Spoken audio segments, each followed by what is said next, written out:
Mga kasabong, ang coryza ay isang sakit na nakakapinsala sa ating mga alaga at sanhi ito ng isang bakterya.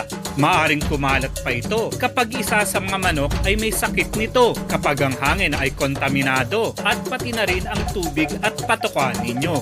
Walang pinipiling edad ang sakit na coryza. Pwede itong tumama sa lahat ng alaga. Ang mga kadalasang sintomas nito ay ang paghina ng pagtuka, pagiging matamlay, payatin at hindi lumalaki, pagkakaroon ng sipon at pisik at mga matay na mimikit. Ang sakit na ito ay dapat tinututukan. Kaya narito ang ilang tutok tips na naman para ito'y maiwasan. Una, magpabakuna laban sa coryza.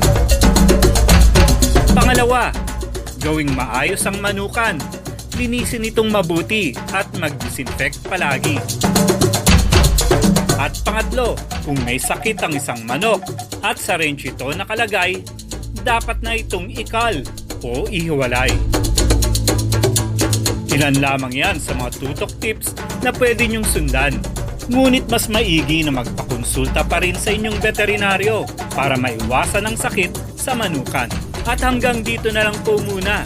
Magkita tayo muli sa susunod na Tutok Manok, kung saan ang alaga'y tinututukan para sa kanyang kabutihan.